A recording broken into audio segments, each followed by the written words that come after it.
बड़ी खबर है पश्चिम बंगाल से, जहां बंगाल शिक्षक भर्ती घोटाले में पार्था चटर्जी और उनकी करीबी अर्पिता मुखर्जी पर शिकंजा कसता चला जा रहा है। और आज एनफोर्समेंट डायरेक्टोरेट दोनों को आमने सामने बिठाकर पूछताछ भी कर सकती है। सूत्रों के मुताबिक अर्पिता मुखर्जी ने ईडी के सामने बयान दिया है कि पैसे पार्थ चटर्जी के हैं, उनके घर का इस्तेमाल किया गया।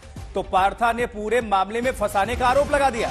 अब पार्थ चटर्जी और अर्पिता मुखर्जी का 3 कंपनियों से कनेक्शन सामने आ रहा है और ईडी इन तीनों कंपनियों को लेकर भी पूछताछ करेगी और दोनों को आमने सामने बिठाकर, ताकि बचने की कोई गुंजाइश न रहे।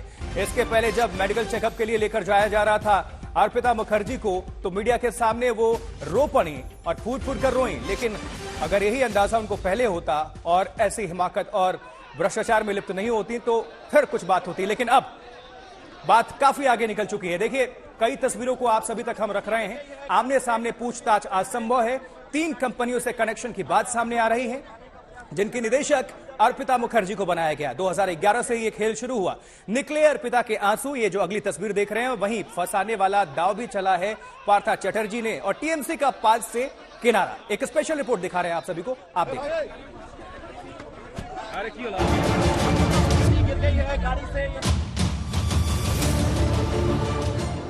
ये है अर्पिता मुखर्जी। आप देख सकते हैं कि कैसे फपक फपक कर रो रही है।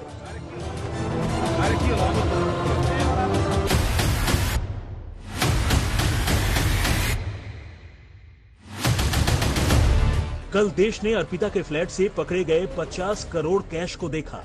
ईडी के कब्जे में 2-2 हजार, 5-500 के नोटों की गड्डियों का पहाड़ देखा। सोने के गहने देखे, सोने के बिस्किट देखे और देश ने अर्पिता मुखर्जी के फ्लैट को ब्लैक मनी का बैंक बना हुआ देखा।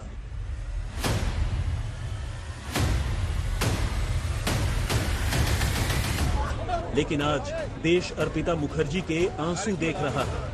कैसे कार में बैठी अर्पिता मुखर्जी जार जार रो रही है। महिला जवान अर्पिता को कार से उतारती हैं तो वो उतरती नहीं है और जैसे ही महिला जवान अर्पिता को उतारने की कोशिश करती हैं, वो घिसटती है और नीचे की तरफ गिरने लगती है।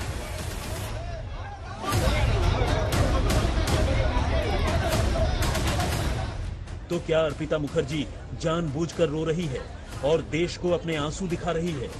आज हम आपको अर्पिता के इन आंसुओं के पीछे की पूरी इनसाइड स्टोरी समझाने की कोशिश करेंगे। जिस तरह से अर्पिता मुखर्जी ने कार में आंसू बहाकर पूरा सीन क्रिएट किया, उस पर कई सवाल लोगों के जहन में आ रहे हैं। मसलन, क्या अर्पिता मुखर्जी रो रो कर 50 करोड़ के भ्रष्टाचार से खुद को बचाने की कोशिश कर रही है? क्या अर्पिता मुखर्जी अपने आंसुओं से ईडी की जांच को कमजोर करने की कोशिश कर रही है? क्या अर्पिता मुखर्जी रो रो कर देश के सामने खुद को इस पूरे प्रकरण में पीड़ित दिखाना चाहती है? क्या अर्पिता मुखर्जी रो रो कर ये दिखाना चाहती है कि उसके फ्लैटों से मिले कैश के पीछे कोई और है? क्या अर्पिता मुखर्जी अपने इन आंसुओं से पब्लिक की सहानुभूति बटोरना चाहती है? क्या अर्पिता मुखर्जी रो रो कर ईडी के सामने खुद को लाचार साबित करना चाहती है? क्या अर्पिता मुखर्जी इसलिए रो रही है कि ईडी उससे बहुत ज्यादा सवाल न करे? अब लोग इसे 2 तरह से देख रहे हैं। पहला तो ये कि क्या अर्पिता मुखर्जी का ये नाटक है, और दूसरा ये कि क्या वाकई अर्पिता मुखर्जी चोट लगने की वजह से रो रही है। लेकिन जिस तरह से ईडी ने अर्पिता के फ्लैटों पर रेड मारकर 50 करोड़ का काला धन पकड़ा है, उसके बाद अर्पिता मुखर्जी के पास रोने के सिवाय कोई दूसरा चारा भी नहीं बचता है। अब ईडी की जांच के फंदे में अर्पिता मुखर्जी पूरी तरह से फंस चुकी है। ऐसे में कहा जा रहा है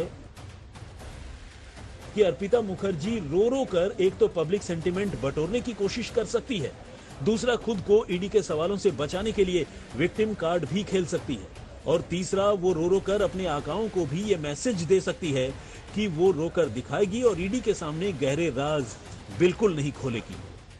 ये सभी जान चुके हैं कि अर्पिता मुखर्जी एक एक्ट्रेस है, कलाकार है और बड़े भ्रष्टाचार की गहरी राजदार भी है। अभी तक अर्पिता के 2 फ्लैट से 50 करोड़ का काला धन मिला है।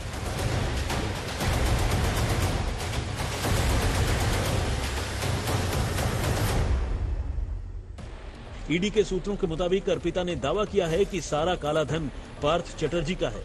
पार्थ और उनके लोग ही फ्लैट पर आते थे और पैसा रखकर चले जाते थे। उन्हें फ्लैट में कैश रखने की जानकारी तो थी, लेकिन ये नहीं पता था कि फ्लैट में कितना कैश रख रहे हैं। अर्पिता मुखर्जी पर ईडी की रेड के बाद उनकी 4 कारें गायब बताई जा रही हैं। ईडी के सूत्रों के मुताबिक ये चारों कारें उनकी डायमंड सिटी कॉम्प्लेक्स से गायब हुई हैं। इनमें से 2 कारें खुद अर्पिता मुखर्जी के नाम पर हैं, वो होंडा सिटी और ऑडी कार है, जबकि एक मर्सिडीज और एक होंडा सिटी कार और है। एजेंसी ने बेसमेंट में एक कार जब्त कर ली है। एक अधिकारी ने कहा कि बेसमेंट में पार्क एक ऑडी को जब्त किया गया है, बाकी कारों को ट्रेस करने की कोशिश की जा रही है। सीसीटीवी फुटेज खंगाले जा रहे हैं। दिल्ली से मुनीश पांडे के साथ सूर्याग्नि रॉय, कोलकाता, आज तक।